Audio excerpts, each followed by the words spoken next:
So I'm going to talk to you today about kind of where I see drones in the bigger picture of the world landscape, certainly not just the military landscape, but the commercial landscape, because I think this is really something important that everybody in this room, have a really important message to give to you. But first I'm going to give you a little history about how I got into this business and how it matters for what we're talking about today.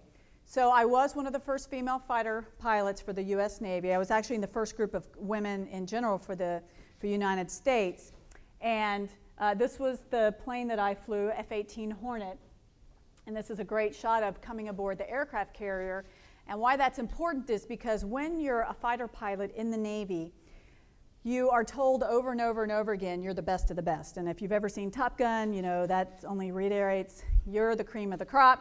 You're what everybody wants to be, and what makes a Navy pilot better than every other pilot in the world, particularly Air Force pilots, is that they can do this. And Air Force pilots can't do that. And in fact, as a professor at MIT, one of the ways that I always, I'm in a big mental gymnastics competition with everybody else at MIT.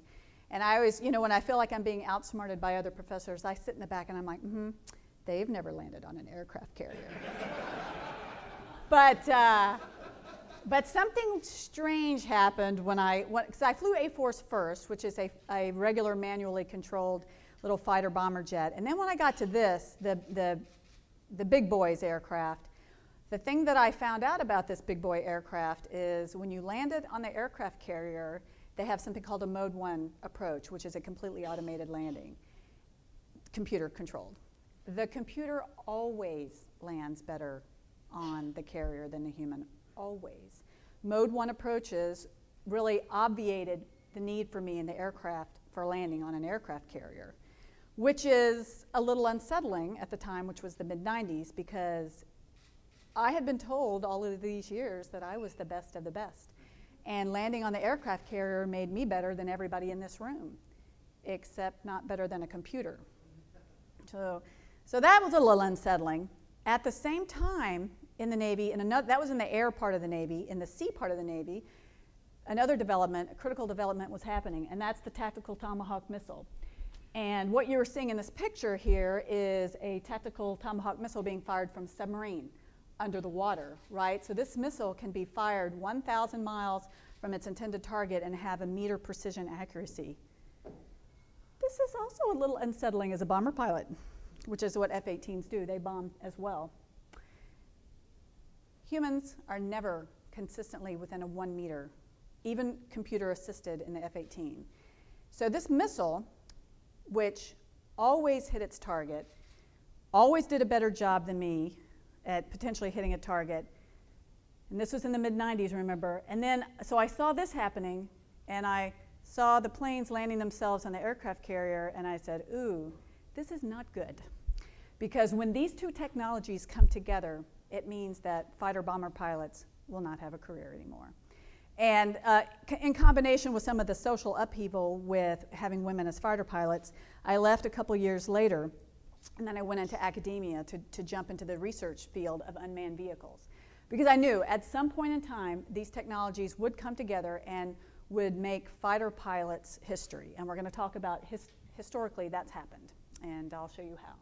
But first, before I show you how pilots really, particularly in the military, are no longer needed, I want to talk to you about the name of the drone, because it's amazing to me how much debate happens both in and outside the military about should we call them drones, are they unmanned aerial vehicles, are they unmanned aerial systems. I was just in a very high-powered meeting with a bunch of 3- and 4-star generals who were basically petulant children.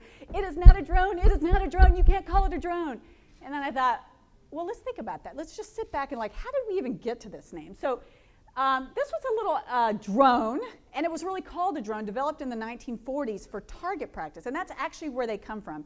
Radio-controlled planes that the military wanted to use, dumb planes to shoot at to practice their weapon systems. And so in the 1940s, we started by calling them drones. In the 1970s, we basically took some Israeli technology and brought it over to this country, and this is a Shadow, and we called these things unmanned aerial vehicles. That was kind of our big leap to start to what we would think about the modern, the big leap here was that we actually took radio control, and now we have fly-by-wire technology. And then we put those two things together in this vehicle, and then the Army started the big push with the UAV. So then there was a political debate, a gender debate. We can't say unmanned. That's not politically correct. So then we're going to try an uninhabited aerial vehicle.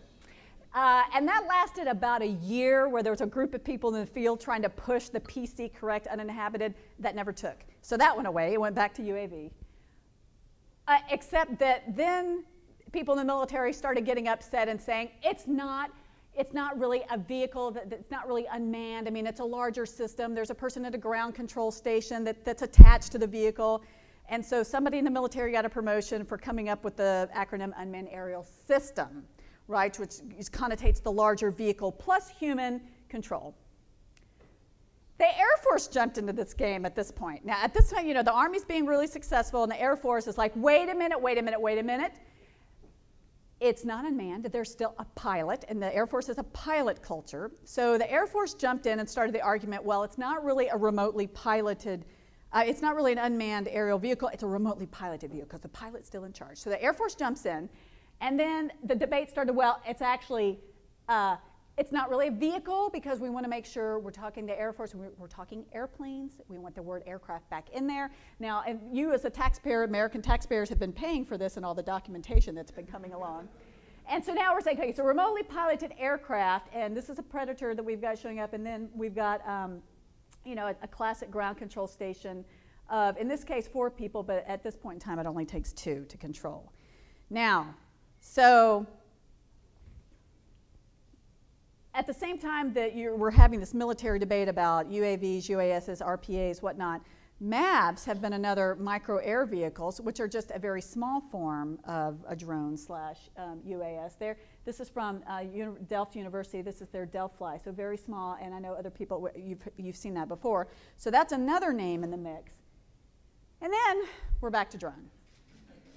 So, but we're back to drone in the civilian world, the military, and in fact, Michael Toscano, who was here yesterday, you know, he's one of those guys that will say, it's not a drone, it's an unmanned aerial vehicle, unmanned aerial system, you know, we need to call it what it is. And then actually, and I used to be one of those people, I used to try to correct everybody. And then, you know, I'm a professor of psychology and technology, and I sat back and I really had to think with myself. I'm like, why is it that drone, why do people keep saying drone? And I really do believe it's because it's easy to say. It's a one-syllabus word. It's catchy. The media has been able to develop a lot of spin-offs, droning on about drones, dangerous drones, right? It has a good feel to it. And the fact of the matter is, the reality is, that's what everybody's called. It's just like the uninhabited aerial vehicle, you know, conundrum that I showed you before. It's just not going to catch. UAV, it's not going to catch. People are not going to say it. The world knows them as drones. We need to accept the fact in the military, and believe me, I lectured those 3- and 4-star generals. I'm like, that's what people call it.